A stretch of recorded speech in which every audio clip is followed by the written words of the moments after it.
Okay, hello everyone. Welcome to the WordPress Sydney meetup. Hopefully you guys can hear us all. I'm just going to take that banner off at the bottom. Everyone's here. Okay, James, you're still muted. You've muted yourself. So. Yes, I have. Okay, that's great. Okay, hi everyone. Mr. Miapius, Daniel, yep, so hopefully audio is coming through right now. Let us know if it still isn't. Yo. Sai, hello. Jean, hi from the Central Coast. Mr. Miapius is from the CBD, great. Who else have we got? Paul from DY. Is that a place? DY. Debbie, hi from Birawa. Yuko, hi. And Shannon, audio is fine for me. Thanks for letting us know. Hi, Joey from Singapore again. Glad to have you back on board. And David from Bike Sydney. That'll make more sense soon. Shannon from Strathfield. Well, hi guys, and welcome to this month's WordPress Sydney online meetup. So I've got a bit of a doozy one for you this month. So we're actually doing some live website audits. So we had quite a good response. We had about 30 or so responses in the Google form. So I've had a look through those ones. And yeah, so we're just going to go through 3, maybe 4 if we've got some time tonight sites. James is going to perform an SEO audit. Mitch is going to look at site speed, and I'll try and do my best to do some conversion optimizations on that. But first, guys, you want to chat about anything before we go into the audits? You want to introduce yourself, say hi to the audience? Yeah, I can start. Can you hear me okay? Yeah, you're good, man. My name is James. You may have seen me around at the physical meetups for those who've been. I actually have some news for you guys. I've recently got a job at Prosperity Media as an SEO consultant, and I'm starting next Monday. So I'm closing down, well, I'm going to sideline my company for now and become like a freelancer on the side. So yeah, big change for me. Congratulations, buddy. Thank you. And yeah, that's where I'm at. What about you guys? Will? Yeah, so again, I'm one of the organizers here. You've probably seen me around at WordCamps, popping up online as well at quite a few different types of online events. Yeah, I'm a WordPress developer, APIs, backend stuff, that's kind of me.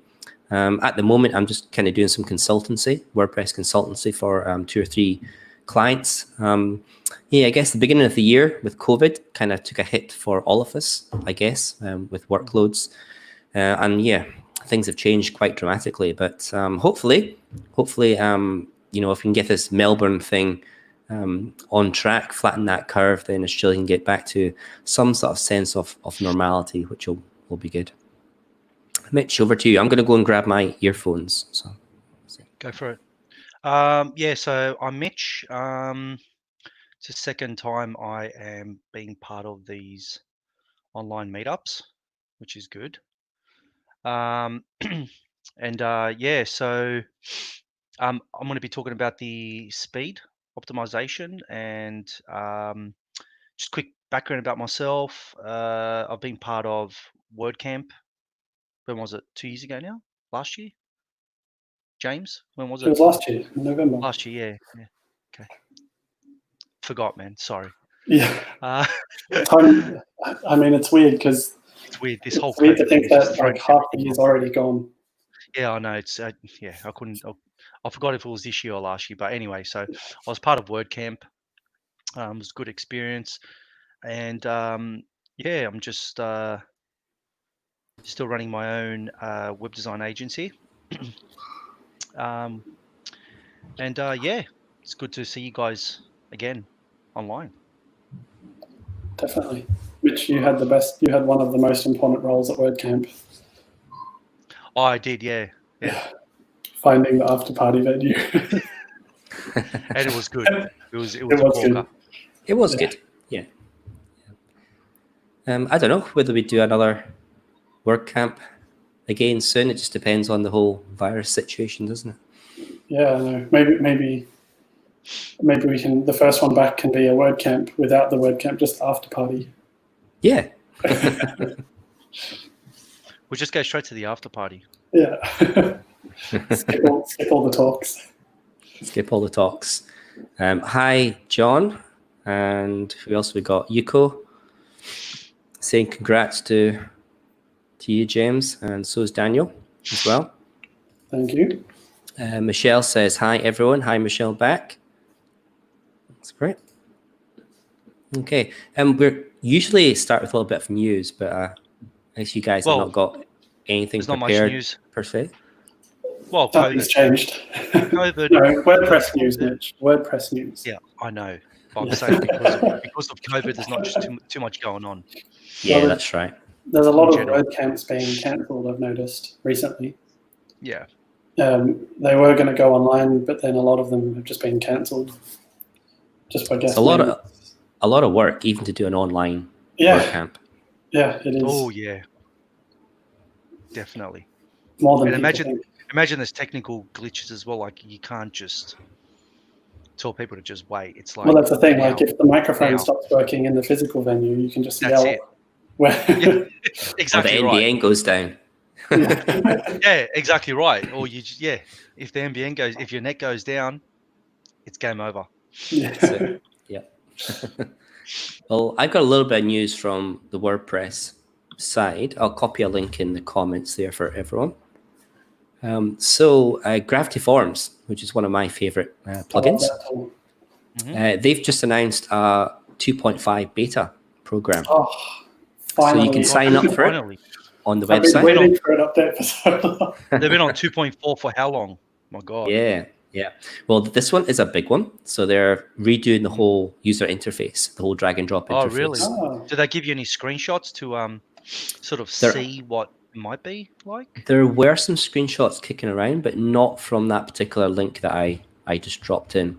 I think on Twitter, if you follow Gravity Forms on Twitter, I'm fairly sure one of the guys posted a couple of images of the new interface there. Exciting. So you might want to go and have a look at that. But so it's going to be a big change. The interface looks quite nice.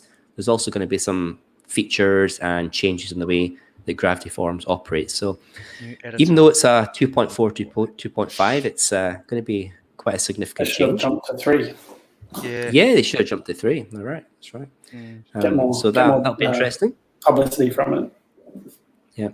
So if you are a Gravity Forms user, then sign up on the website to become a beta tester, and you can hopefully download that beta version. And if you're not a Gravity Forms user, then be one.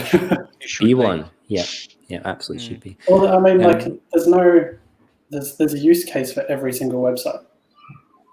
Whether it's just a simple website for a contact form.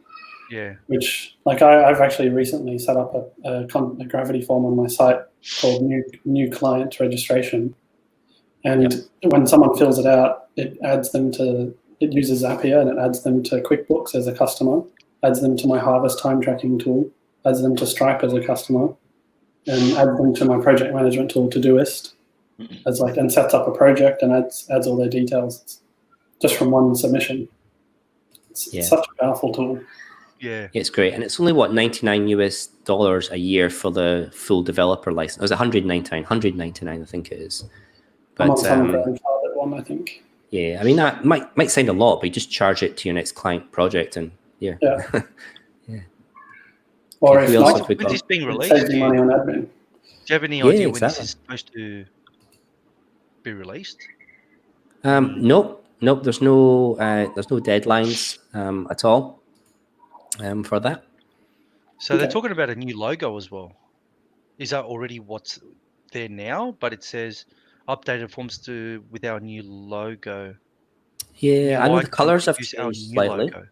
Okay, maybe it's that. Michelle's asking, is Gravity Forms better than Forminator? I've never heard of Forminator. I've sort of heard of it, but I've never used it, so no. I think used it? Forminator is a non-WordPress thing. If that's, oh no, it could be Forminator. I thought that was the PMU WMPU dev. dev. Yeah, that's right. I think it's their version. Anything they do. So yeah, I wouldn't. I mean, some of their stuff looks good, but it's a bit heavy. It's not that great. So Yeah, they don't really. I've noticed, especially with pro sites. I don't know if you ever used that, where you can like make a WordPress.com style site. Like, they just have so many things that they don't really do anything well. They've actually gotten rid of support for probably about 100 of their plugins, great. the legacy plugins, Wow. just as of this year or last year or something like that. So, Michelle, it's worthwhile checking on their website to see if that's Formator is one that they're still supporting, or whether it's one that they've dropped support for.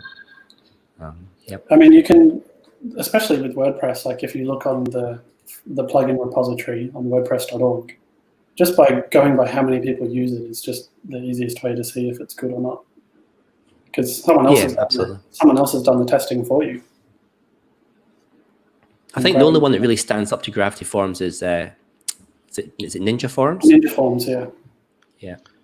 Yeah, that's a I've used. But I've I like actually Gravity used it Forms before. because it's more developer oriented, and I'm a developer Yeah. guy. So.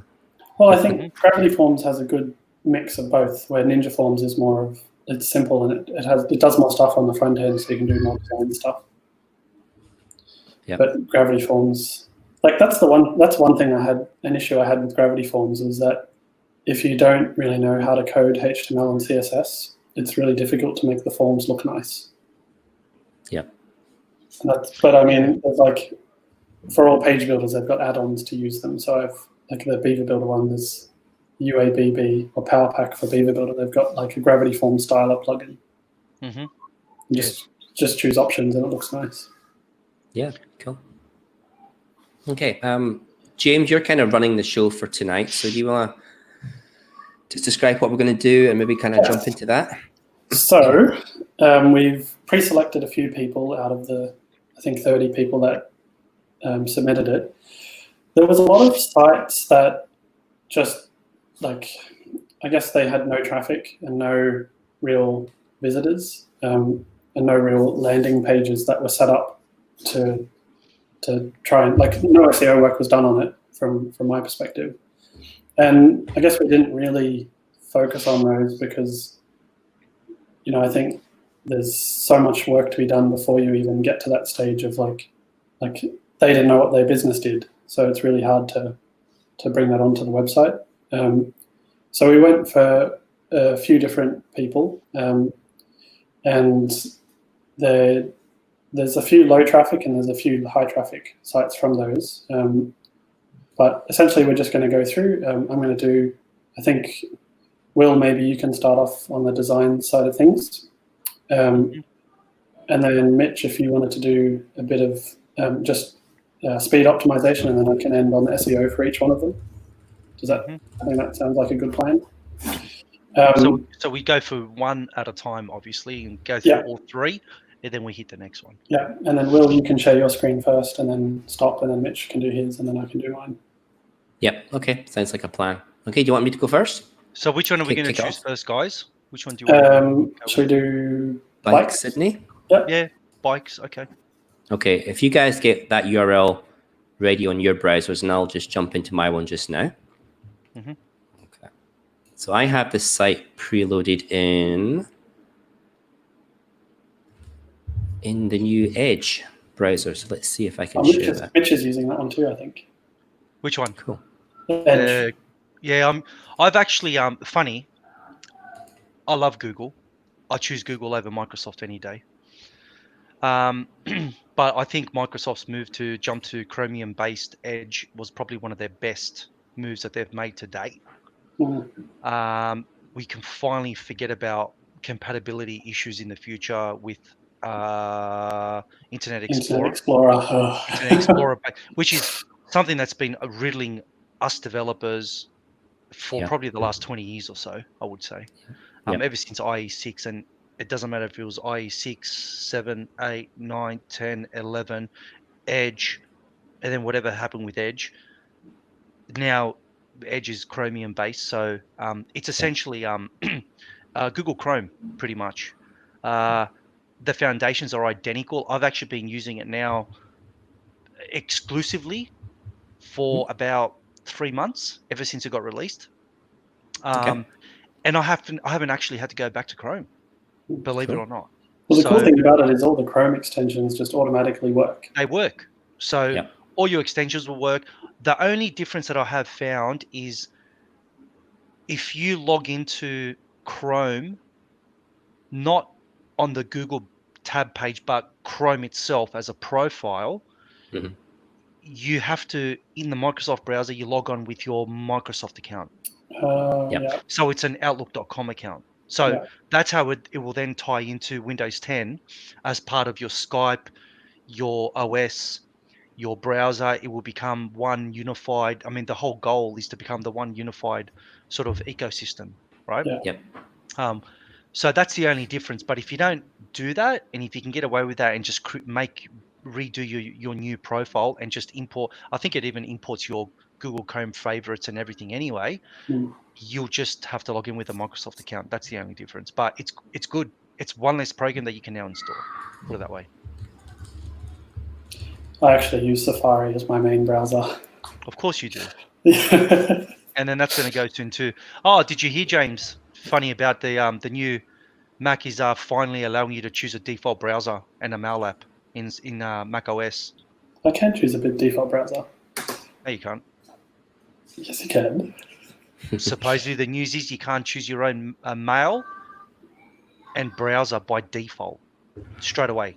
You can't do it. So you have to use whatever they give you, and now you can actually choose what you want. Maybe on iPhone, but on Mac you can. Oh, possibly. Maybe you're right. Maybe I'm talking All about. right, shall we jump into the audits? Go for it. Okay. Okay, so here we have Bike Sydney in here. Let's wait till that comes up on the screen. Yeah, it's up there. There we go. Mhm. Great. Okay. I guess from a conversion point of view, first thing I look at is when I'm on a website, am I on the right place? So if I'm coming from somewhere like Google or Facebook or an advert or something like that, I need to know that I've arrived in the right place. And Bike Sydney with a picture of a bike, that looks pretty good to me. So from just an overall looking at it, I know I'm on a bike site, and I know that it's based in Sydney. So if I was coming from somewhere, then yep, that kind of ticks that overall box there to satisfy me that I'm in the right place, so I can start kind of looking around. And I can tell straight away this site is pretty outdated. It's a bit boxy as well. The search bar at the top here is a bit obscured behind this bike, and there's quite a lot of space at the top there that could be modified. I think just reduced a little bit to bring some of this stuff up. I guess the second thing I look at when I'm on a website for like conversion is okay, now I've arrived at the website, I know where it is, I know what it does, and what do you want me to do? And I'm looking around, and there's no real kind of call to action for here. So not really sure what you'd want me to do on the homepage here. I guess it's just kind of have a look around. So we've got at the top a slider. Sliders used to be pretty good, I guess 3 or 4 years ago, but now not so much. It's kind of from an SEO point of view, and James might talk on this. It's not so great because you're muddling the intent of the page. So there's a lot of information on that might be kind of different, might be competing as well. So really, ideally, you want your homepage just to kind of say one thing. Each page to say one thing. You can have different sections, like break it up, but don't. The sliders just now, they're a bit confusing for SEO and for readers as well. So trying to cram lots of information into a slider, I think nowadays is probably not best practice. Kind of choose an image or choose a video and make a clear call to action at the top. So going down here as well, so it's obviously leading with a blog, so it's an informational website.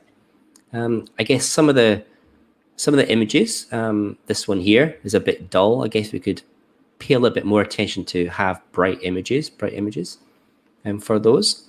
The sidebar here as well. I understand if it's helping people to ride bikes on Sunday in Sydney, that the weather might be kind of interesting for that, but really it's not giving you any additional information that you can't just grab from your smartphone, and everyone's got a phone these days. So I'm really looking at the spaces on the website for the return of investment, what you're getting for that particular space in the area. And I don't think that widget part there is a particularly good value for that. So scrolling down, we've just got the blog, and we've got the links to the categories on the sidebar at this, and then we end up with a footer. It's got some calls to action for the social groups, which I guess is quite nice, and some contact information at the bottom, which is where contact information should be in the page. So, I mean, overall, it looks a little bit dated, but, you know, from an informational point of view, it looks okay. It does the job. I know where I am. I've got a clear blog that I can start reading in. But from a conversion point of view, it really depends on what these guys, what the website owners want people to do. Do you want people to join up?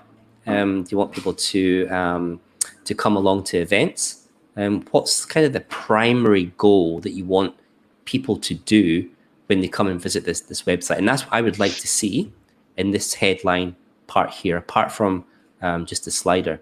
It's like a clear call to action, like here's what to do. Come and meet us at our next event when it's on live, take part in an online training course, sign up for our newsletter, that sort of stuff. So let's have a look on the About Us and see what information that has. So who are we? Yep, not-for-profit organization. Visions, we live in a city, vibrant health. So that's good things to have. What do we do? Here's probably where the crutch of the site is. So provides people who ride a bicycle with a strong collective and public voice. That's a really strong call to action. You could put that thing on that homepage there, and that would really set up the intent of why people are there on the homepage. Organize and lead regular social rides and other fun events. Again, that could be something you might want to set up on the homepage as well, just to reinforce that it's not just a bike site, but it's a community. It's why this organization is here. And maybe like a call to action for a sign up to a newsletter to hear about the next events and next stuff that's coming up. So I think you could probably take this about page and some of the information that on this what we do, and kind of split that into sections on the homepage just to reinforce people who are there as to what they want to do on that website and why it's there. And I think you'll get better engagement. I think you'll start getting email addresses as well, and kind of people contacting you, which you can then build your email marketing on and really start to use that for whatever you want to do with this particular page. Now, I've noticed as well there's a shop here. That's great. Let's have a look at the shop. And right, okay, so there's no shop. Okay, I think one of the things if you're building a website for conversion is if there's something missing, don't put it on the website. So if you're building something, don't put out, hey, something's coming soon, because that just annoys the heck out of people. So there's no shop just now. Get rid of that shop and then just bring it back online when you have stuff. And again, this widget area here as well, not particularly good. It looks like a standard widget that's not been populated. So, you know, get rid of that. You want to come across as being professional when you're doing these sort of things. So go through your website, go through your content and make sure that you're not getting any kind of default stuff lying on. So let's have a quick look at mobile, and I'll let the other guys jump in after this. So here we've got an iPhone X. Let's just go to the home page. Let's see. Okay, so straight away you can see it's not actually optimized for mobile. So it's basically the same site, just kind of squished down. So from a conversion point of view, that's not good. Anyone hitting that with a mobile phone, they're not going to be able to read any of that writing, see any of that stuff in the sidebar, and this scroller here. And yes, it's whizzing past too much, and all this stuff's really too small. So even the menu as well is really small and hard to find and to click on if you're using a finger. So I think really the site really needs to be optimized for mobile. So I think you're going to be losing a lot of conversions if people are coming to your homepage, your landing page, and they're looking like that. Yep. So that's kind of my 10-minute overview. I think for conversions, really need to pay a little bit more attention to the theme. I think optimize that for mobile. Get rid of this this scroller here. Maybe have a look at the screen real estate and have a look at your about page as well, and take some of the information there and whack it up on the front page, just to make it clear that when people are there, here are the sort of things that you're there for, that you can support with, and that they can engage with. Okay. Thanks, I'll Will. get rid of my screen, and one of you guys can jump good in. insight. So, Mitch, do you want to go next? Okay, so I'm just going to share.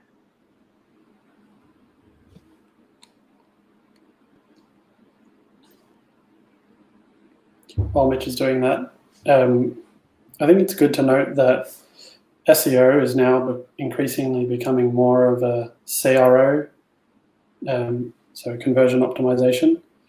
Because if your site doesn't answer what the user's looking for, then do you deserve, like you could have the best content, you could have the best links to your site, and your site could be a high authority site, but if it doesn't convert people because maybe the images are too large and you can't see what's going on, or the text is too small, you can't read it, like Google might say to you, hey, do you really deserve this spot, where someone else who has slightly more mediocre content but answers the user's question a lot better, then maybe they deserve a higher spot. So that's something to think about as well. Okay, so if you guys want to go to a free tool that I recommend, it's called GT Metrics. The address is G for George, T for Tom, and then Metrics, METRIX for xray.com. And pretty much in there, I've already run the report on this particular domain, but when you get there, you get the chance to type in your domain that you want to check, the speed for. And just a quick heads up on that, I should probably go back. So this is what it looks like. I recommend that you actually register an account. Like, it's a free account. And the reason why I like to register a free account rather than just run a free test, but also have a free account, is because you can compare previous results to current results. And the reason why you'd want to do that is because when you make changes, you'd want to start to compare before and after. The other good thing about that is that it lets you choose which server and which browser you would like to test from. So by default, you do not test from Sydney, Australia. I think it's Vancouver or something like that, which is Canada, I believe. But here you can see that you can choose what you want. And if your site's in Australia, if your primary audience is Australian, then obviously you'd want to choose Sydney, Australia. I just leave it on Chrome and unthrottled. I don't really touch anything else, so I keep it like that. So that's just a quick heads up before you just run a test, because you will get different results.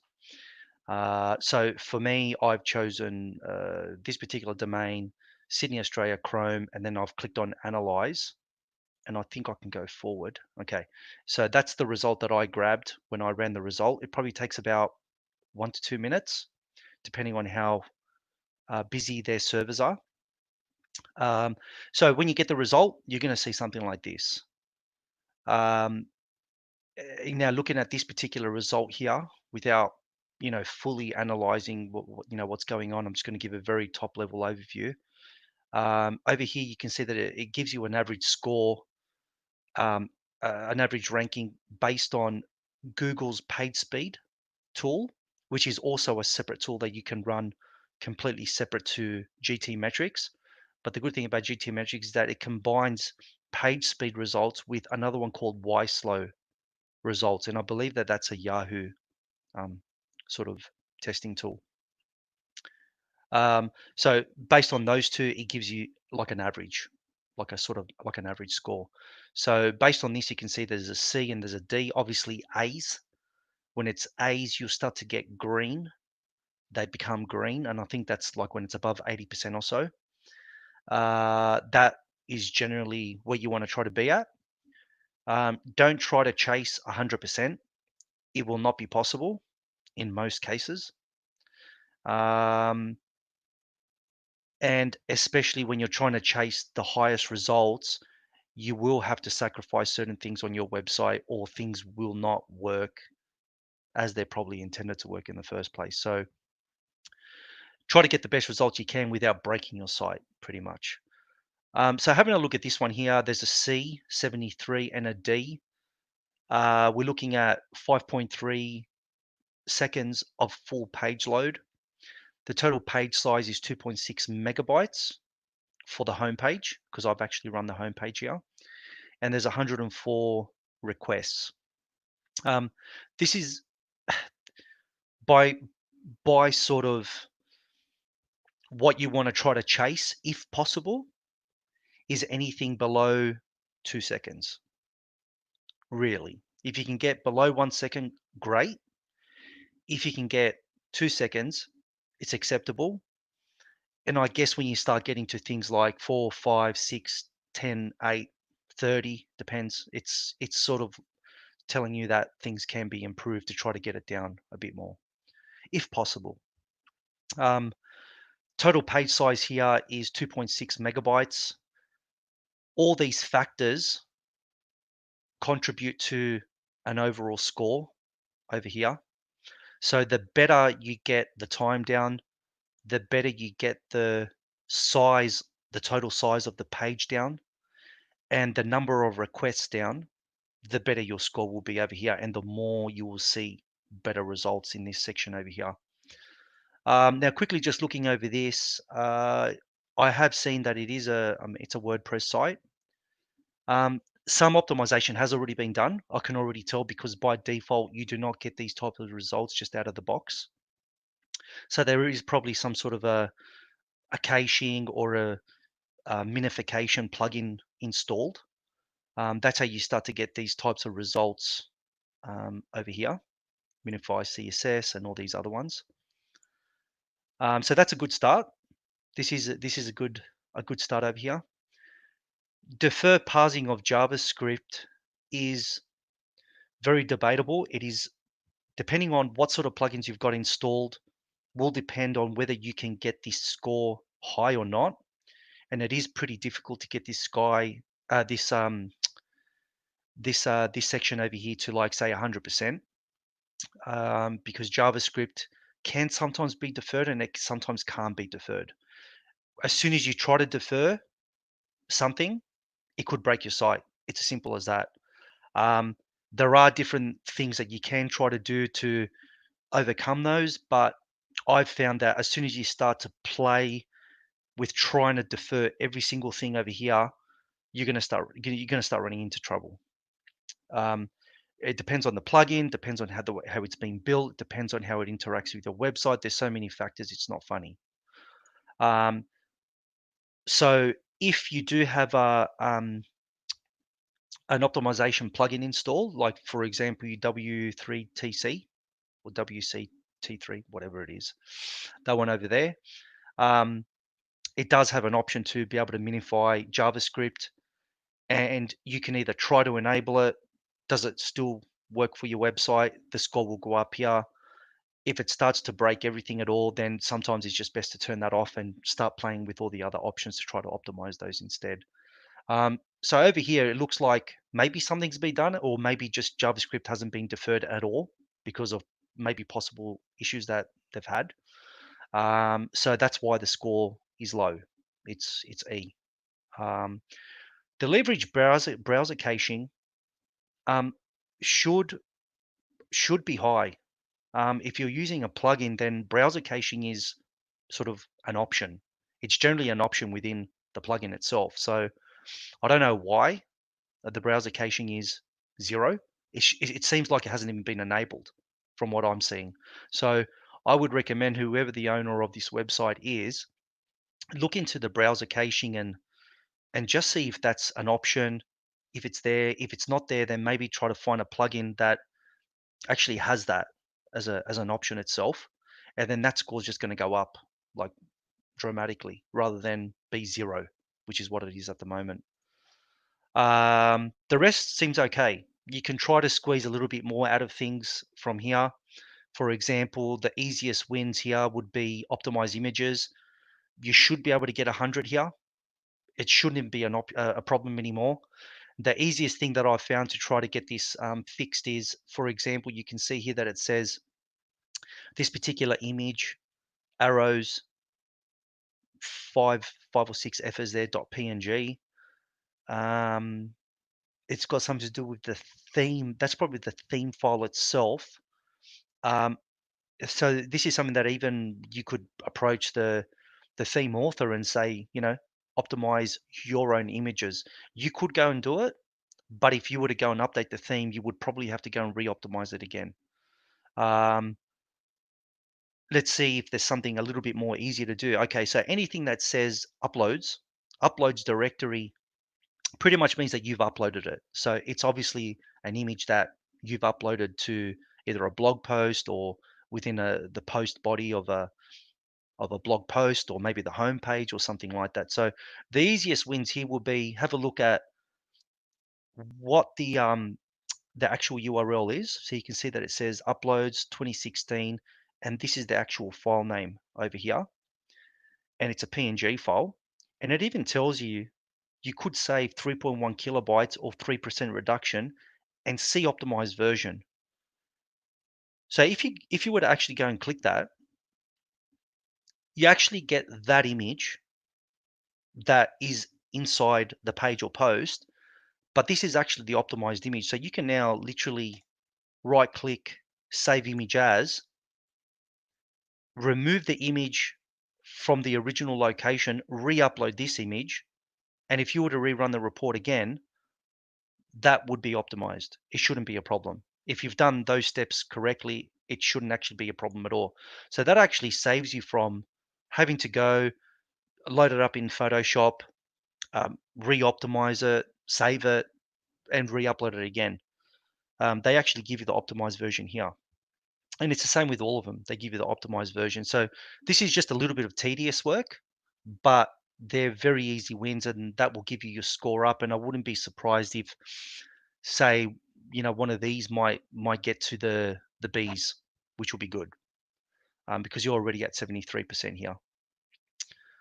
So there's a few images here. There's a few wins that you could have. There's the Instagram icons, the Twitter icons. So these are obviously ones that have just been grabbed. And this is the image here. You can re-upload the optimized versions of those. And I wouldn't be surprised if those icons are being shown on the footer or the header of every page, which means that it's going to be, there it is, it's the footer down here.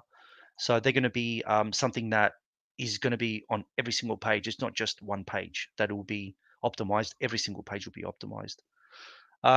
So that's a quick overview of the images. The rest of them are good here. So there's no point in actually going through and talking about these because they're working out okay. These are the page speed results. YSlow gives you similar, but they also give you some different results as well. And there's a couple here that say F or zeros. Again, those ones there, it's because you're either not using it at all or the plugin doesn't do that part. So it doesn't seem like you're using a CDN. CDNs can be good and it will increase your score. So that's something that you can consider, using. There's going to be quite a few changes that you will have to do at a DNS level, but that is another easy win there. And the expires headers are usually done, and they're usually part of the caching plugins. It depending on what you use in the first place. So they're all slightly different. So you might be able to get a few easy wins through that. But some of them, from what I can see here, generally there's already been a start. There's already been something that's been done, which is good. Let's go to the next section, which is the waterfall. Now, this is pretty important. And this actually gives you a good indication of all the assets, all the images that load on your website from the very beginning to the very end on that particular page.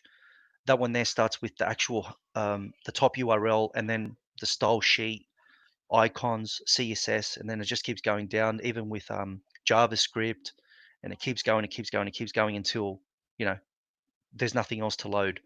And it actually gives you, that's what gives you the total overall full loaded time. So from this point here to this point there is what is going to contribute to the 5.3 seconds. If you were to reduce your images and optimize your images, you will be able to get this down lower.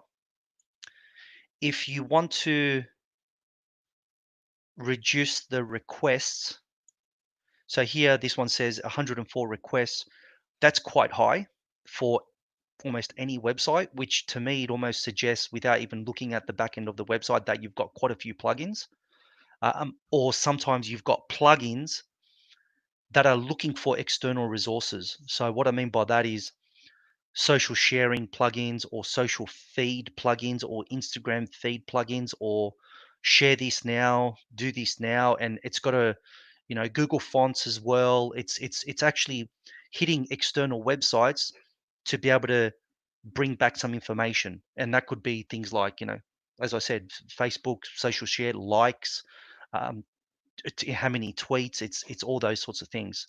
It's all the dynamic content.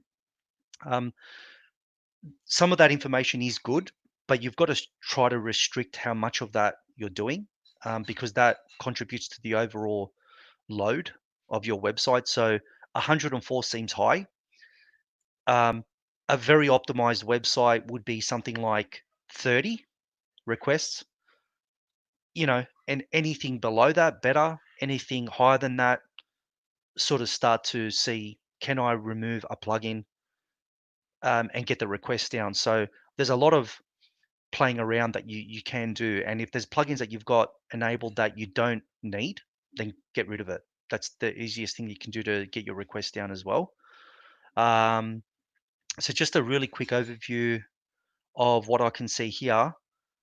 Some important things to note is, as all these resources are loading, if you look at the status, 200 status means loaded okay. Anything that you see as you load and it's red, like I can see 2 reds, or there's more than 2 reds, there's quite a few reds, but these assets over here, apps.js and fast buttons, off the bat, they fail to load. It's a 404. That could be a few reasons. Number one, the server is rubbish, and it just, on this particular load, it couldn't load those resources properly. And it could very well be that if I was to retest this again, they sometimes do load. And if that's the case, then I would honestly be looking at the hosting platform and seeing if, something can be improved at that level straight away. But let's assume that these are a problem. And if they are a problem, then usually these means that there's redundant code, or there's a plugin that is broken, and it can't actually load these resources in the first place. These are all going to third-party resources. You can see here that this one says play best something something. It even looks a little bit weird, to be honest with you. I mean, it looks like a strange link from what I can see. Then this one here is fast button. Fast button here, I mean, I'm looking and it almost looks like these are doing some type of a share of some sort, possibly. I'm not quite sure, but it seems to be loading something that has got that's using quite a few of them. So I mean, one may be, I know, Instagram, the other one might be Twitter, and might be a few different things. I'm not quite sure, but fast button, something to do with fast button, is breaking and it's not working right. And because of that, you're getting the 404. So that there's a big indicator that you should resolve this almost before anything else. You've got to really look at that. You shouldn't be getting these red things here at all, period. It's also good to see the domain of where these assets are being loaded from. So if you sort by domain, and especially because this site's got quite a few resources or assets that are being loaded, some of them are coming from Google, some of them are from the website itself. So they're probably the images that you've uploaded, or they're probably plugins that don't have to go and request externally. They're actually just local assets, or they're local files. You know, all the images are local because they're all the ones that are in your uploads directory. You know, all the Instagram icons and stuff like that, they're all usually the ones in your uploads directory. So that's a good thing. You should try to minimize as many domains as possible. So here, as I said before, there's a lot of resources loading from Facebook, heaps. So that there straight away, you've got something that's connecting to Facebook to some extent, whether it's a sharing, whether it's an integration, or maybe Facebook Pixel. I'm not quite sure, but there's a lot of resources loading from Facebook. There's a few from Google, so things like your fonts that you're using, and there are a few, you know, Twitter as well. Here's some more social stuff going on, and these are all social share buttons and stuff like that. Do you actually need that? Do you want to? Does your site need to tweet in the first place? Yes. Is it newsworthy? Generally, everything that gets on Twitter is news-related stuff. So you may not even need this for what your website is in the first place. So consider, like, make the choices. Yeah, is it worth it or is it not worth it? Because if as soon as you disable this plugin or whatever's causing this, that is going to lower down your resources already by about 10 or 15 off the bat. Just that. Here's another one. I think that's the same as the other one, or there's another one that's broken. So yeah, it's gone down to the bottom. Okay, that's fine. It was the same one that I saw before. So that's a few tips on this here. If you want to optimize some of these things here, I mean, apart from the images, apart from disabling plugins that you don't need, or optimizing, you know, using a better plugin, or maybe sometimes you can get rid of this plugin and just install another plugin that does the same thing, but it doesn't use as many resources and as many requests. And just the last thing before I finish up on this will be some easy wins here. If you're using the Google Fonts, or if you're using Google Maps API, which a lot of websites do use, you could actually download the fonts to your computer, convert them to web fonts, and you should be able to upload them to the website itself and load those resources locally, rather than always hitting Google Fonts and you know, getting those external resources, which is going to lower the request. And you can do the same with the Google Maps as well. I think I've went over. Sorry, guys, but yeah, that's a quick overview of that. Thanks, Mitch. So I know the first one's always going to be a bit longer because we've got to explain the tools that we're using. So now let me share my Just screen. want me to wrap it up next time. Otherwise, I'll go for another hour. We can all probably talk about this for hours. Yeah. Tell me about it. All right. So let me share my screen.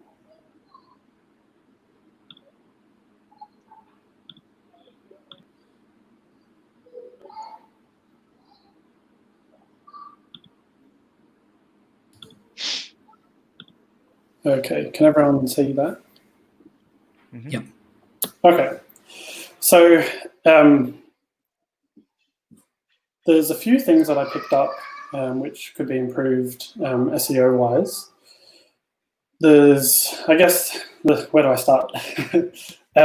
So one of the main things that I found, well, I'll get to the technical things in a second, but one of the main things I found was that there was no real direction on the site in terms of what it's about. And I don't know if you, I guess, Will, you kind of touched on that a little bit with the CRO. But in terms of the eyes of Google, there's no, like, it's just a lot of text, but it's not really organized in a way that someone would find useful, if that makes sense. And because a person won't find it useful, like a searcher, then Google doesn't really say that you deserve a high rank for a certain page. So clicking around the site, one thing that I did notice that's done well is that the different parts of the site are siloed well, which what that means is that if you go to the events section, you'll see how it says up in the bar here, /events. And then I did find an event, there's none available. I found it'll say /events and then the event name. And then if we go into advocacy and then went into a submission, you can see in the URL it says advocacy then /submissions. So that's a good thing. But again, there's no searchable content on the site, if that makes sense. So it might be useful for someone coming to the site from social media, but it's not really useful for someone searching in Google to find a specific thing they're looking for. And one of the things that you need to remember is that Google doesn't look at your site. Google ranks a keyword on a page-by-page basis. So the general rule of thumb is to have one page targeting one specific keyword that you think someone would search for.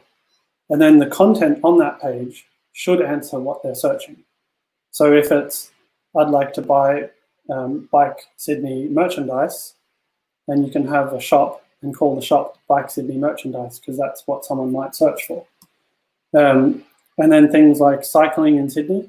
I think there's some really good opportunities for content here, but it's just not utilized correctly. So for example, cycling in Sydney, what bikes make sense? So did I go to that? Why bikes make sense? There we go. So the title of this page is why bikes make sense. But then the content is about why it's good to ride a bike in a city like Sydney. I haven't read it properly, but that's what I'm assuming that it would be. And someone searching for why bikes, no one's going to type into Google why bikes make sense. That's just not something they'll type. Maybe they would type something like the best bike tracks in Sydney, but that's more specific to someone who's already looking for a bike. But then you could search for like best transport in Sydney. And then you can have an article of why a bike makes sense in Sydney, because we have all these bike tracks. We've got this, we've got that. You don't get stuck in traffic, that sort of thing. So it's not really, the content may answer the question, but it's not put in a way that it would be beneficial to someone searching for that. So that's the biggest thing about this site that I've noticed. And if we head over to Ahrefs, which is a tool that I use, it's a paid tool, and we go to the overview, and we can see that there's a lot of other sites on the internet who are linking to this site. So that it might mean that the content is good. There's some little gold nuggets of content, but it's just not presented in a way that someone would search for it. Now, if we head over to organic traffic, we can see that in 2017, roughly, this data is not exactly accurate, but it's a good indication. You can see that in September 17, something was changed on the site, and the site had around 800 visitors a month, 900 at one point. And the visitors were backed up by keywords. The site was ranking for 3,000 different keywords total, and maybe about 20 in the top, 160 in the top 10. So that's in the top 10 searches of Google. So that site was good, but then something happened on the site, and it's just gone to poop since then. And there's a tool that you can use to try and see what happened back then. So it's called the Wayback Machine, or the Internet Archive. And I couldn't really see much about it. I didn't really have too much of a dig, but there was some interesting thing where this URL didn't exist, and it redirected me to new 10 back in December 2016. So there was something. The site was good. It was good. Maybe a theme was changed or something. I'm not really sure. I need to check with the owner of the website to find out. But when you change a theme or change a website, if the content substantially changes, or the links change but the content stays the same, that can really affect your site. And this is a typical result of what happens if you don't do that carefully. And so you really need to be careful with that. Now getting into the technical nitty-gritty, just being mindful of time, the biggest thing is that it's not secure. And now Chrome starts showing warnings to people that it's not secure, and that's now actually a ranking factor as of a couple of years ago. So what that means is the URL says HTTP rather than HTTPS, and that's important to fix. The second thing, which Will mentioned earlier, is that the site is not mobile responsive. So if I drag this down, you can see that the site doesn't change at all, where it should, and things get cut off, and you've got a horizontal scroll like that, so it's really not good. Google indexes the sites based on mobile sites first. So web developers should really develop for a mobile first rather than a desktop. Now, one of the biggest technical things that I found was that every single page on the site has what's called a heading tag. So each page, if you imagine like a book has a title, and then it has a chapter title, and then it's got subtitles within a chapter. So if you imagine that a website page is similar to that, you've got the title of the page, which could be the book title, and then throughout this content, you've got headings like this. And what the problem is here is this site actually has 2 headings on every page, and I think it's due to the theme. So if we right-click on this and go inspect, which anyone can do from their browser, it brings up this panel here, and you can see here H1. So that H1 is showing on every page because it's in the header. So that's a theme issue there. And then this one here, this is also a H1. So that needs to be fixed as well. Now, if I go into Ahrefs and I go to top pages, this really just shows the performance of the site in a quick overall view. I'm just being mindful of time. I'll just show this is the last thing. And of course, my internet's being slow. There we go. So I'm not paying for the full version of Ahrefs. I'm just on the light version. So it only shows me results in the top 20 positions in Google. But it gives me enough information to work it out here. So it says that the top keyword that this site ranks for is Bike Sydney, which is a brand term.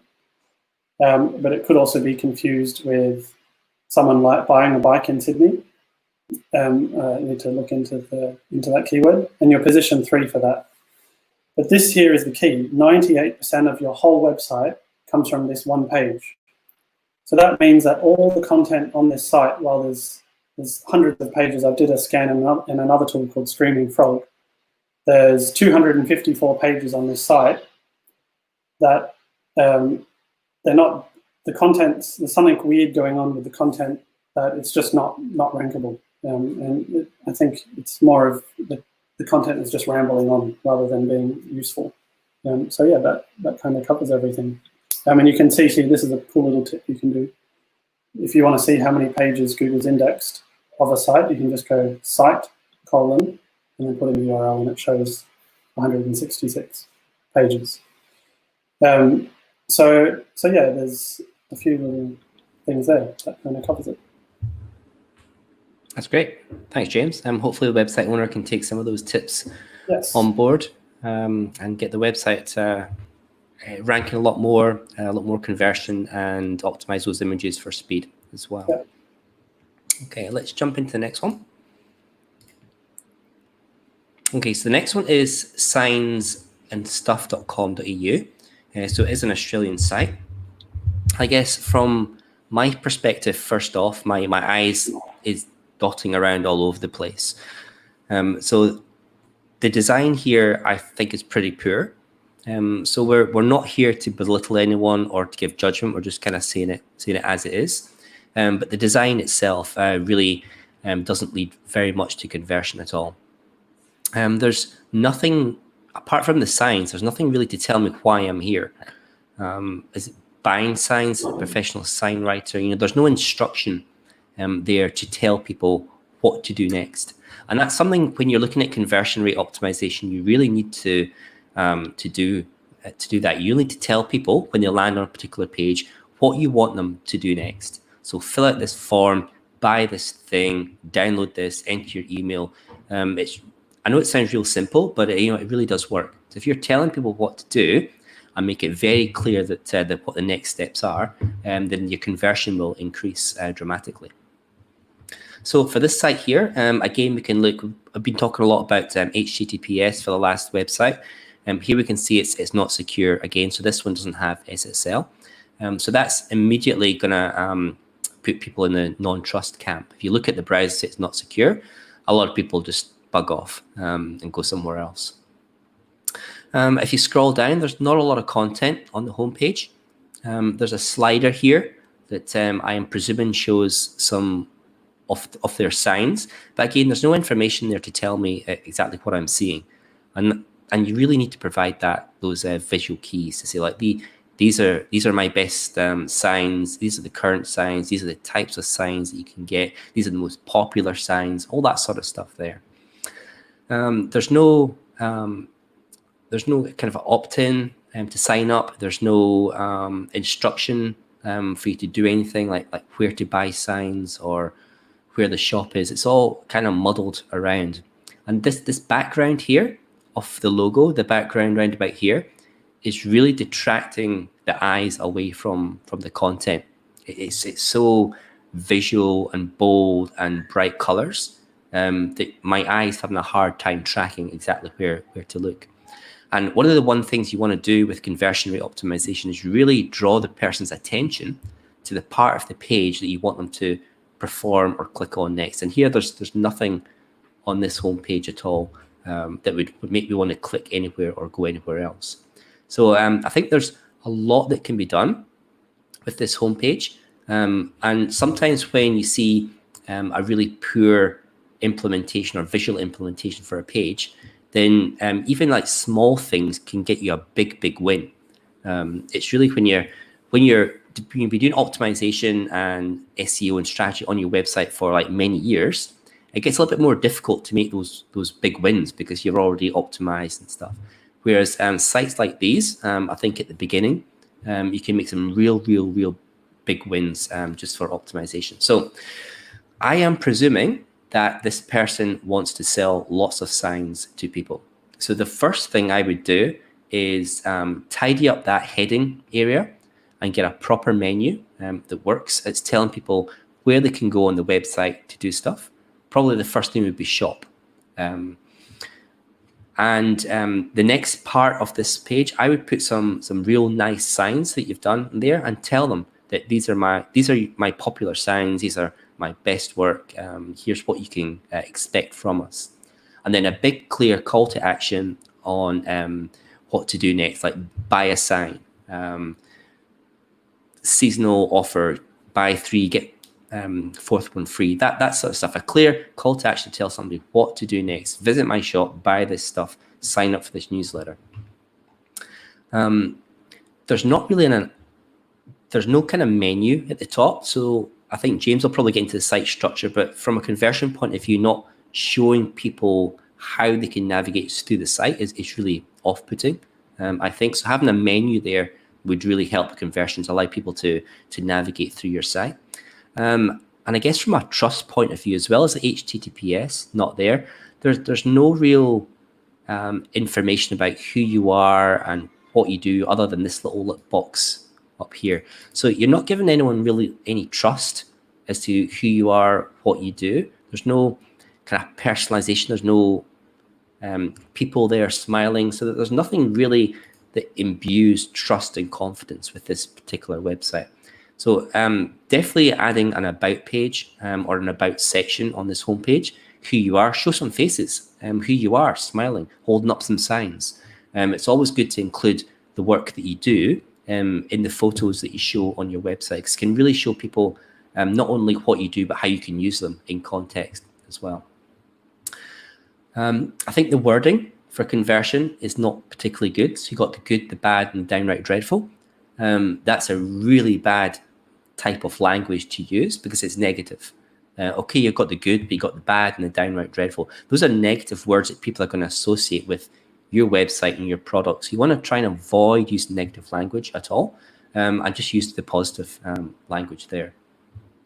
And again, I mean, I'm presuming this links out to other pages. Let's just click on customizing. But just the word customizing doesn't mean anything within this context here. Customizing what?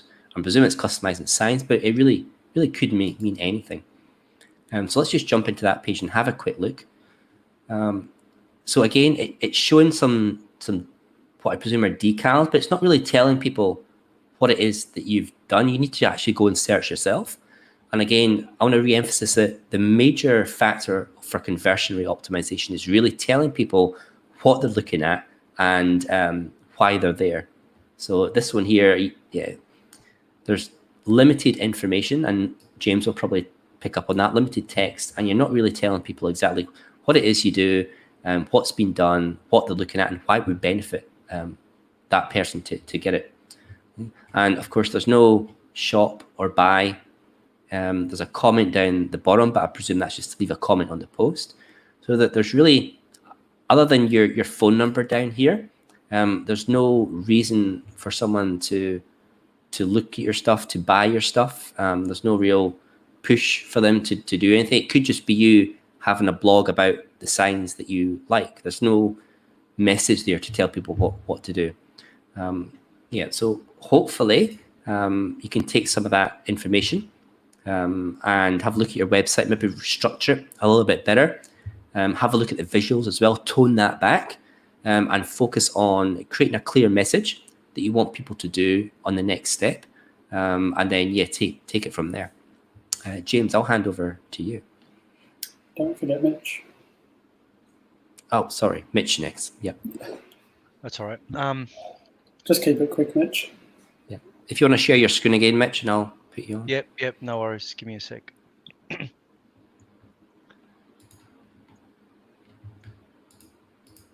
Okay, I should have it shared. Okay, yeah, that's you.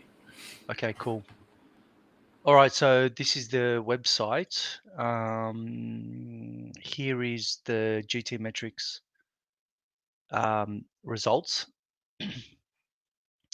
If we just quickly compare both, there's a bit of a sort of dramatic difference straight away. You can see this one here has an F, so it's I think that's the worst you can get actually. F 26%. Then the D's 9.1 versus 5.3, 3.7 versus 2.6. So most of the things are high. The only thing that is much lower, which is what I mentioned before, around 30 requests is half decent, is the requests as opposed to the high requests over here. So request size is good, and there's a very simple reason for that. It just doesn't do as much and probably doesn't have half as much plugins installed as what the other website does, and that's what keeps the requests down. So that can be a good thing and a bad thing as well. So some easy wins here that I can see, going from the first explanation that I did with the other website, is serving scaled images. Now, serving scaled images over here, what that pretty much means is you've probably tried to upload and display a very large file, a very large image, but the real size of the image is completely different to the size of what you've uploaded. And that actually tells you here, and I've done a little bit of a check. So say, for example, this image here. This image here has got a certain dimension that's being displayed. And if we go and look at the optimized image version of that, I believe it's one of, sorry, not that one there, serve scaled images over here. So say this one here, Troy's Fabrication Trucks. and I think it's that image that I just showed before, the actual image size that's been uploaded is 2048 by 1152 pixels. That's a huge image. That tells me that it came from maybe a mobile phone, or maybe a stock image, or just a large image that's been saved to the computer and has just been uploaded without being resized. That is way too big. There's probably no monitor out there that's going to be able to show that in its entirety, unless you've got a very large 34-inch screen or something like that. The actual size of the image that's being shown is 223 pixels by 125 pixels. So that's a massive difference there straight away. And if you look at that, the original size of this image is that, but the dimensions of that over here is the 223. I'll give you guys a really quick tip as well. I use Chrome/Chromium Edge extension called Image Details. You can install that. It's free of charge. It's called Image Details. Right click on the image and it becomes a small right click Show Image Details option when you install this particular plugin. And that there shows you, if you have a look at this, it actually shows you the dimension of the actual size of the image, 2048 pixels, but then it actually shows you, and this is the best part of it, on page is 223 by 125. Now that corresponds exactly to what GTmetrix shows when it says, you know, this is how big your image is when uploaded, but the actual size of the image is that. And you can actually see that as evidence. So what you can do here is, you could either save this image to your hard drive. This is a very quick way of saving the image to your hard drive. I would resize it to this size, and then I would re-upload it again to this particular page in the same place. And that will resolve that particular issue there when it comes to serving scaled images. The same with all the rest of them here as well. So that's going to greatly increase your score. Enable compression. It doesn't look like there's an actual compression plugin installed. Leverage browser caching is here. There's something there, but again, it doesn't look like, just like the other side, doesn't look like it's installed properly, or maybe it's just not optimized. Optimizing the images, that goes back to what I mentioned before with the images just being uploaded without being compressed at all. So you can get some massive wins just by doing what I said over here and serving the right sizes, but at the same time optimizing the images before they're uploaded as well. If you can't do that with Photoshop, you can use a plugin, something like Smush It.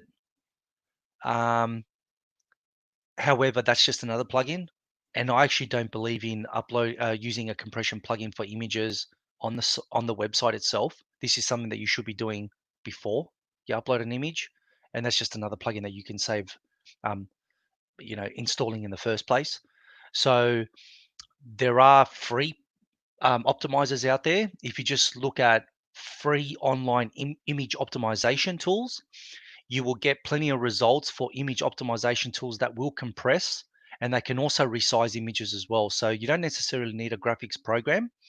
You can get online tools that will do this for you as well.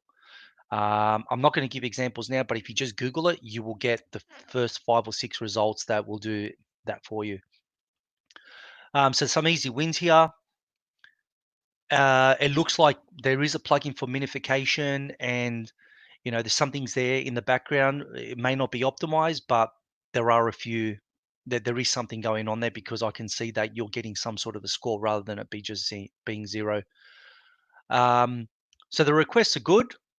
You don't have to worry about that too much. The page size, this I can guarantee you can come down to probably under a megabyte by the time you reduce the sizes of these massive images.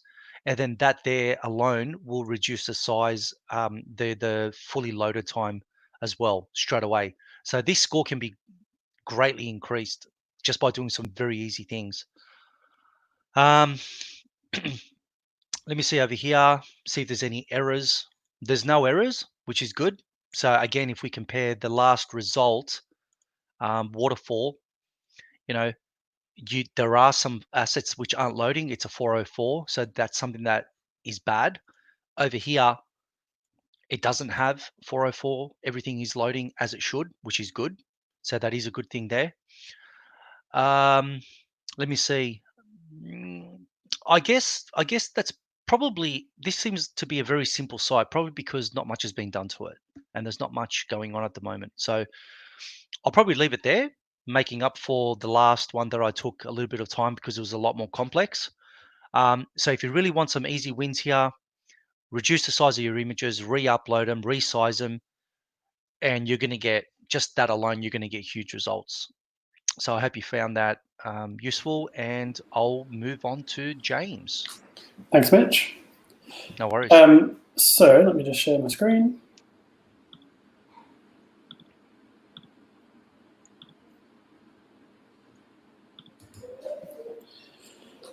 So very similar to the last site, no HTTPS, not coming up as not secure. The site is very light on content, and if we, Ahrefs is timing out for me for some reason.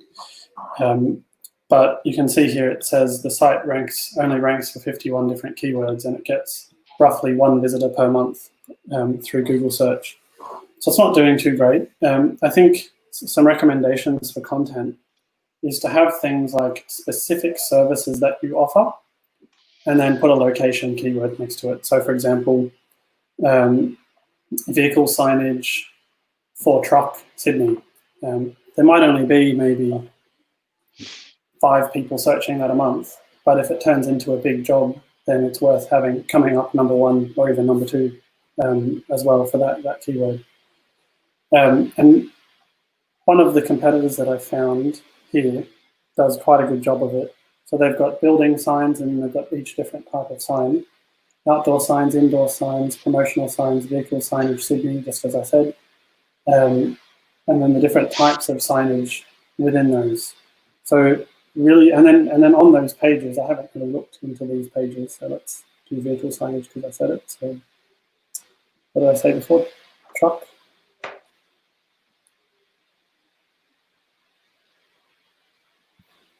So you can see here, this page is very light in content.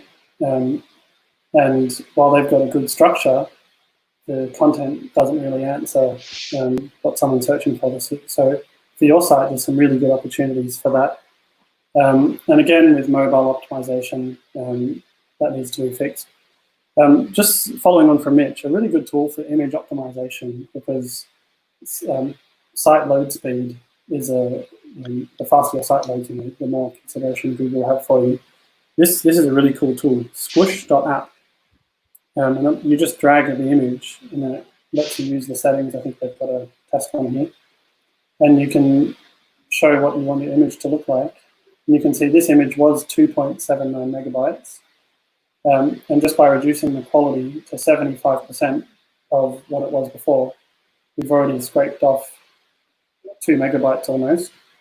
And then if you see what the image will look like on the site, so it'll be small on the site, you can't even tell the difference between it.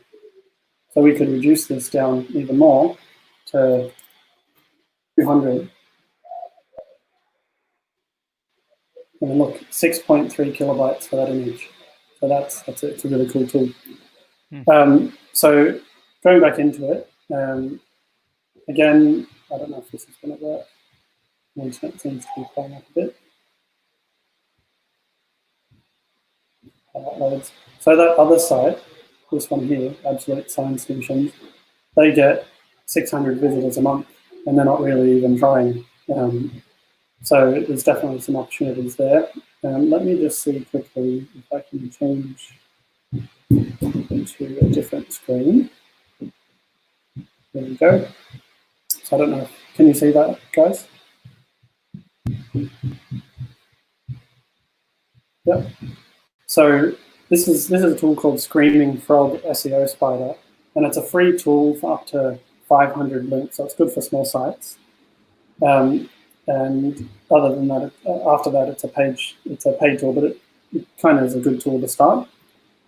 So you just put in a link at the top and hit crawl, and what it does is it crawls your website. So it's like a bot crawling your website, like Google would, essentially. And you can configure it to use like Googlebot and things like that.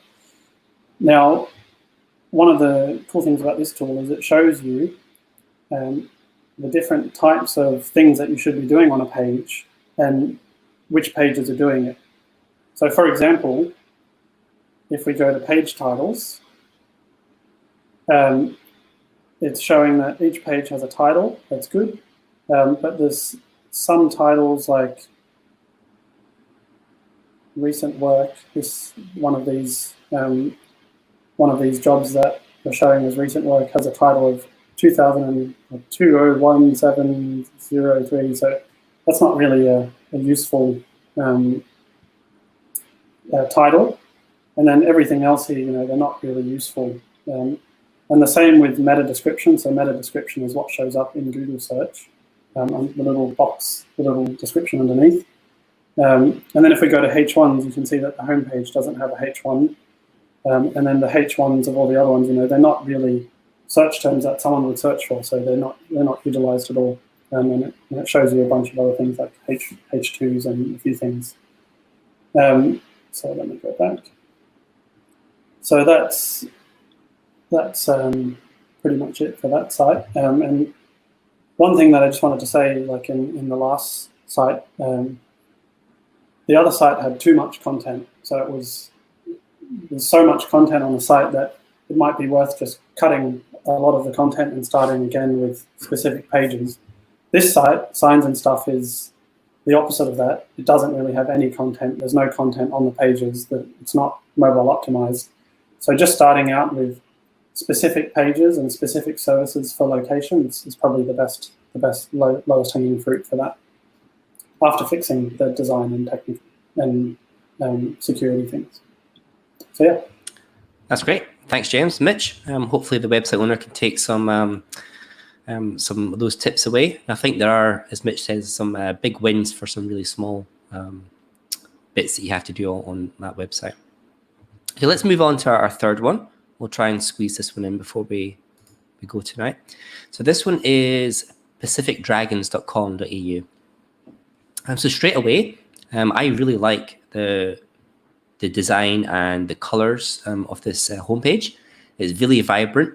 Although I said I wasn't a big fan of sliders, there's only the two images here, and there's no information. So it's really actually complemented. It's showing you exactly what the site is about. It's got people hardworking. It's got a zoom out so you can see people within the canoe. So I think that's really visually well done. So certainly if I were to land on this website, I'd know exactly what it's about, or what it's alluding to be about. The text down below, I'm not a huge fan of saying welcome to or hello or stuff. I just be straight to the point as to what you want them to do. I think we could probably have a bigger call to action here. So at the bottom of the screen here on the desktop, you can say how do I sign up? And then it says, we offer 3 free trial sessions, no experience required. That could be something I think you could move up to the top, maybe like near the images there. And that could be your real call to action there. 3 free trial sessions, no experience required, sign up today. Yep, just a quick email, a name, and then you can take it from there once you get those people's details. But I think that's probably your best call to action. If you move that up a little bit, just under the images, I think you get a real good conversion rate of people signing up to that, especially with that offer of 3 free trial sessions. And again, just looking at some of the text here, things like you've got abbreviations. So example here, join our PDS family or PD's family. And then down below, I've got dedicated DB, OC6 and OC1 coaching team. For a beginner, that means nothing. I have no idea what that means. So probably remove some of your jargon, your industry jargon out of your pages, and just stick with like real life words, and just assume that when people are coming here, they don't know what these things are and they're looking to find out. So keep it real beginner specific. If that's your intent, if your intent is to sign up new people into your club, then you should definitely be getting rid of all that jargon there. Just another thing here as well. Obviously, we're in COVID-19 just now, so there's restrictions of what you can do. So just make sure if you're a company or a club or an organization, you go into your content and make sure you update your content for what's happening in the real life. So here we've got training sessions include Monday, Wednesday, Tuesday, for example. That's probably not happening just now with the restrictions in place.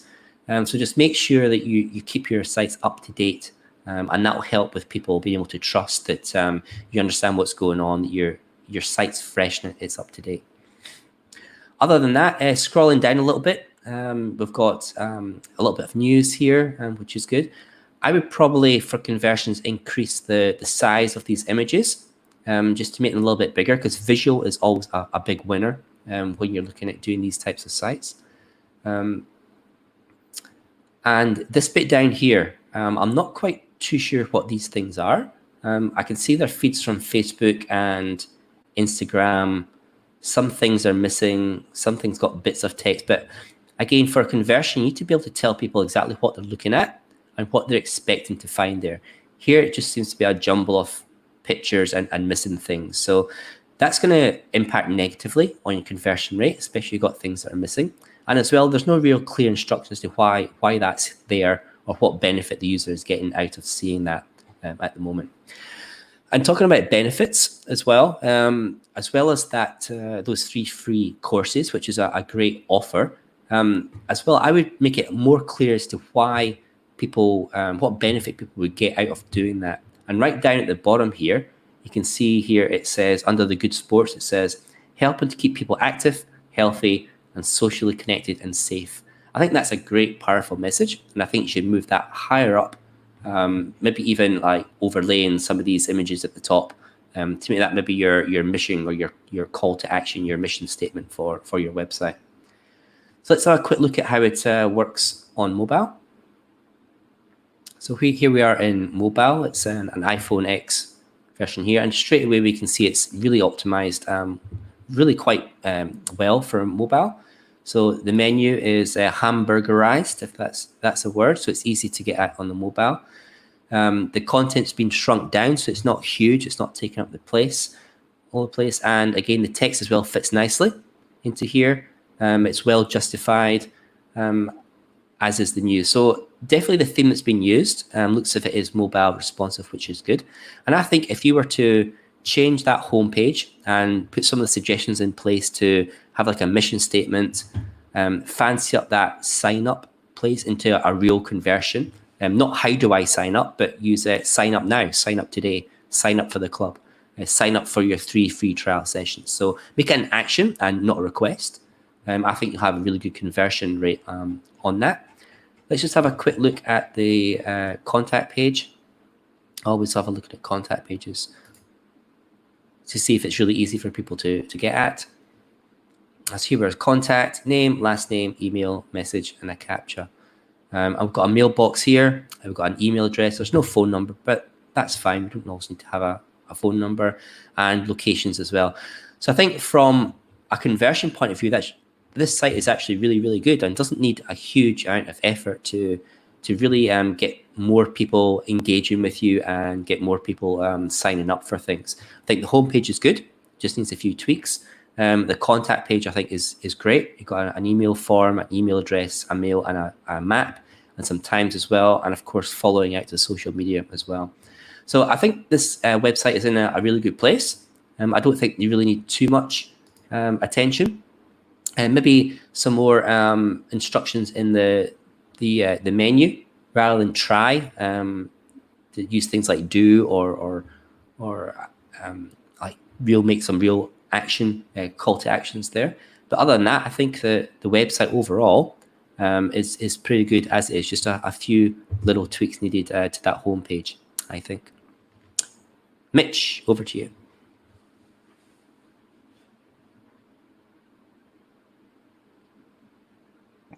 Okay, no worries. You should be able to see my screen now. So yeah, this is the site that we're looking at now. It is a nice looking site from face value. Couple of errors that I saw, like these black images. I wasn't quite sure what was going on there. So it's the same thing that Will brought up. But I'd definitely be looking at that because it just doesn't look that great. Now looking at the GT metrics score, this one scored the best out of all of them, out of all three at the moment. You've got it's secured. The paid scores in the Bs, so now it's gone green. It's above 80%. The Y score generally always tends to be a little bit lower than the paid score, so this one got a C. Full page is 4.8. Probably could be improved a little bit, if possible. In this case, after looking at a few things here, I think that hosting is probably a factor in this regards. Sometimes you can optimize a site as much as you can, but if the hosting just isn't that great, then you won't be able to get 1 second or under load time. It doesn't matter how optimized the site is. So here comes a point where you think, okay, well, my site's optimized, but I want to get it below in the twos or the ones. Then this is where you should go to a proper managed hosting environment. So something like WP Engine, Cloudways. What's the other one, James? What's the other one called? Which one? Anyway, I forgot. What was it? Kinsta. Kinsta. That's another one as well. So they're the three that I sort of recommend. And you can just get a demo, 7-day, a few day trial or something like that, and just see if the same website, when it's migrated across under a development environment, is quicker without making any changes at all. And then that's when you can make a choice whether, shaving off 2-3 seconds but paying more per month is going to be better than whatever you're paying now. Page size is good. That's not too bad at all. It's under a megabyte, 600 kilobytes here. And you can tell that, a lot of work's being done to this website. There's a lot of A's. The leverage browser caching is an F, but everything else has had some sort of attention, unlike the other websites. So you can't really optimize the images too much. There could be something there, but they're going to be extremely small wins. You're not just going to, jump up to the A's just by doing, these little things here. The leverage browser caching, I think in this regards, what's important is some of the plugins that you've used. I think that if you can get rid of them and possibly use another plugin, or just don't use those types of plugins and be done with them, you could easily get A's here. And what I mean by that is there's a plugin here called Flow, and it probably has something to do with your carousel or something like that. I'm not 100% sure what this does, but it probably does something to do with showing a slideshow maybe or something like that. I'm not familiar with the plugin, but if it's possible, if you don't need that, disable the plugin, get rid of it. And then that will automatically resolve some of this issue here. But at the same time, you probably resolve, page size and it probably requests as well. This one here definitely is a slider. It's called ML slider. So this meta slider, which more than likely, I think it's this one here. Will even mentioned it that, sliders aren't really used, and it is true. You don't have to have sliders these days. If you were to just grab a nice static image with this text within the image, and it's just a static image, you're going to save a plugin. On top of that, you're going to save requests, and on top of that, it's going to resolve some of these leverage browser caching issues as well. So the score will start to go up as well automatically. So that's a few things that I think I can see here which are simple that can be done. The rest here I wouldn't touch. It seems to be fine. Don't worry about it too much. Why slow and the waterfall. Let's just move to the waterfall to save a little bit of time. There is no, oh, actually, no, yes, there is a few errors here.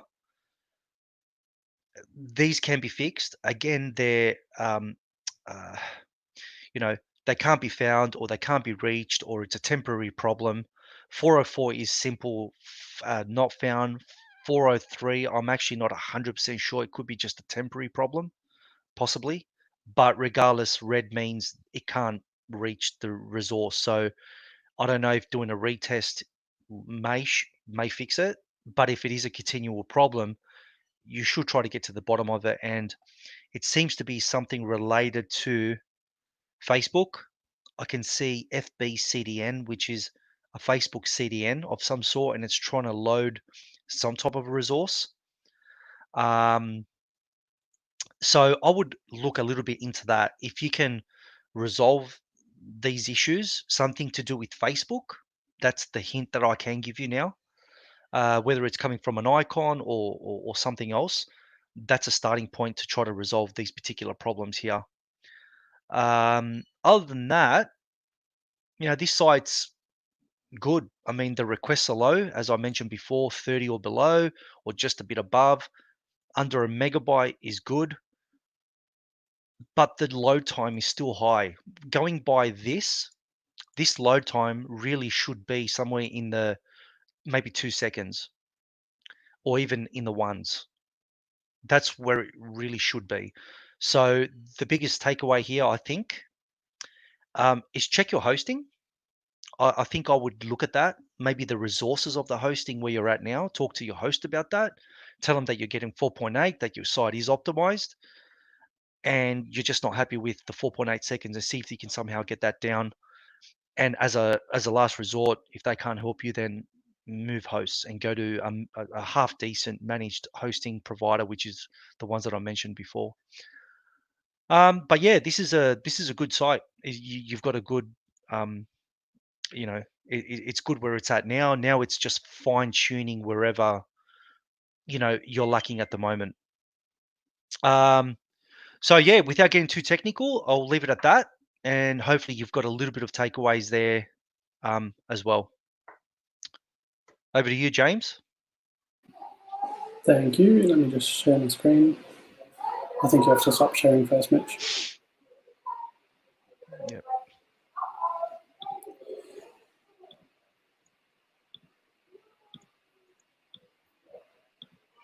Okay, can you see my screen? Yep, that's up. Awesome. So yeah, this site has a lot of technical things such as like meta titles, H1s, and things there. It's got HTTPS, so it's a big improvement over the last two already. So what I'd really focus on this site is also these. I think a lot of those 404, those errors, Mitch, have something to do with this Facebook search, this social share thing at the bottom. There's a lot of errors coming up on the page. Yep. So you might decide, is it useful having something like this on your site or not? Maybe have like a dedicated page just for that, so it doesn't affect your content that you're trying to rank for. So one of the main things that this site does is it doesn't target keywords very well. And I'll show a tool, which is a free tool actually, which will help with everyone, not just this site, the other sites as well, and a few others. And it's a Chrome extension called Surfer Keyword Surfer, I think it's called. Not sure what it's called exactly. But what it does is when you search for something, so if I search for dragon boating in Sydney, it shows me how many people are estimated to be searching that every month. And then it also has keyword ideas and tells you the volume of people searching for that as well.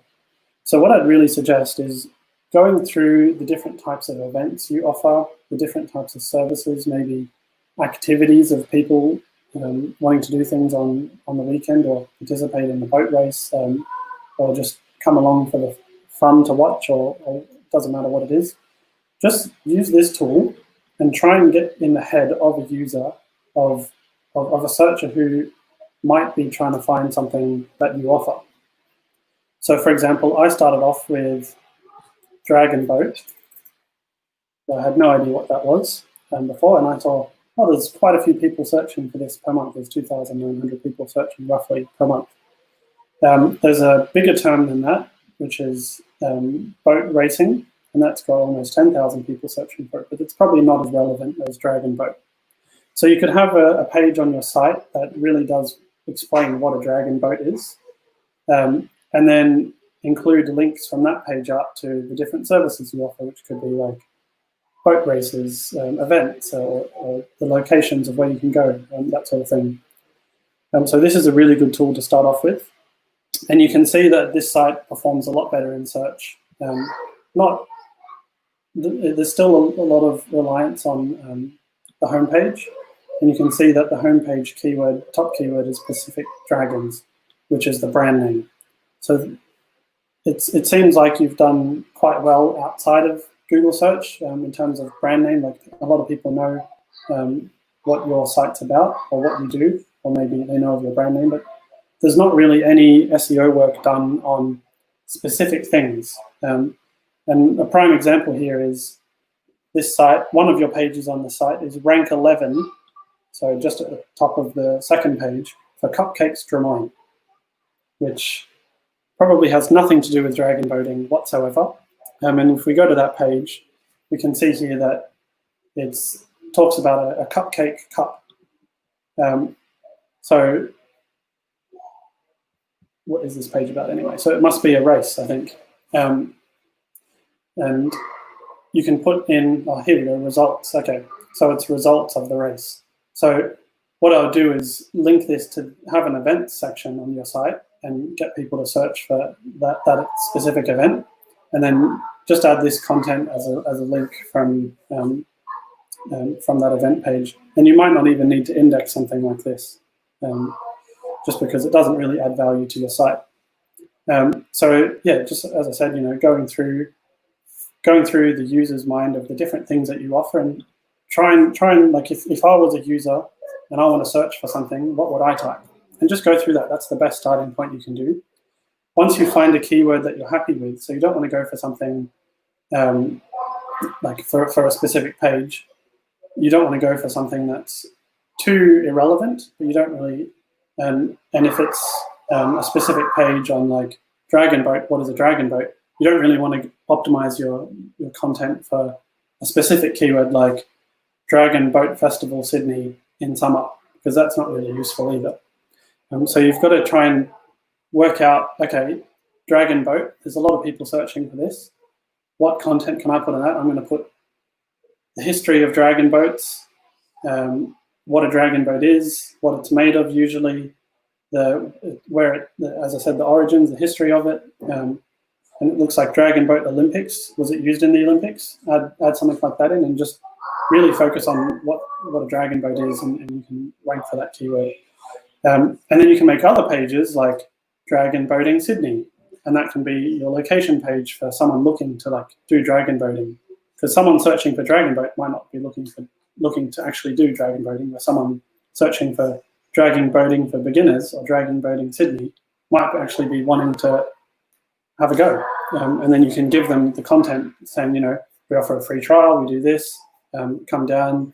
If you just want to have a watch one time, come and have a look, and then you can go from there. One of the other things that this site does, which I haven't really touched on so far, or I haven't had the opportunity to touch on so far, is links. So if we go to the overview, we can see that this site has almost 3,000 links from 45 different websites. And if you have 3,000 links from 45 different websites, and your what's called a domain rating is only 7, then I would be questioning the quality of those links. And if we go and have a look at those links, we can see that there's a lot of strange, questionable links here, like whatever this page is. I don't know what that page is. Waffle. Why? So all these people are linking, they have on their page a link to your website. And these are no follow anyway, so it doesn't matter. But so then like this one, different language. So what I'd recommend is going through and disavowing a lot of those files. And if you Google Search Console disavow, then there's some good guides on the internet that you can do to essentially say, I don't really want to have anything to do with these links, and you can upload that file directly to Google Search Console. And then after you've done that, go to different like event places in Sydney, different websites in Sydney. Find some websites that maybe someone looking, like, I don't know, it was Sydney Weekender or something, they've got a blog. Ask, say, you know, you've got a good article of things you can do in Sydney. We've actually got this dragon boating, which is kind of cool. And they might say, okay, that's kind of cool. We'll add that to our website and give you a link. So that's something that I'll do.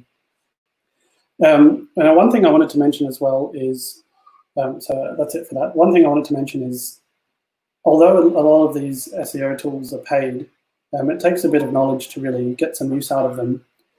And I wouldn't really use this myself, but it's a good starting tool. If you search for like SEO site checkup tool, there's a lot of free ones that you can do. So like site checkup, SEO sitecheckup.com. Oh, I did one already. Let's see if I can get a free one.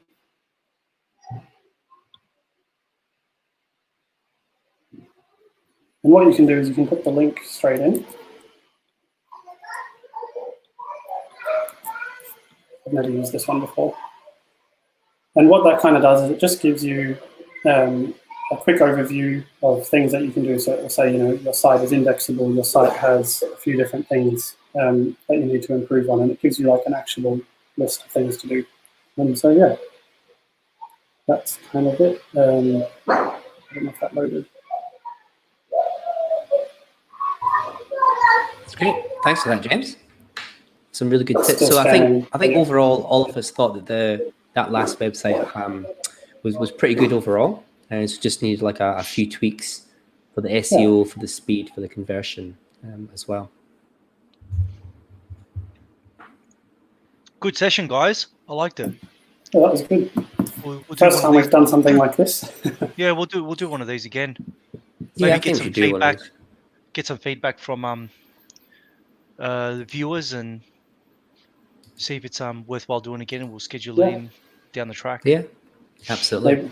And if someone can send something, I guess, more challenging, so it's already doing very well, and try and test our brains a little bit, that would be pretty cool.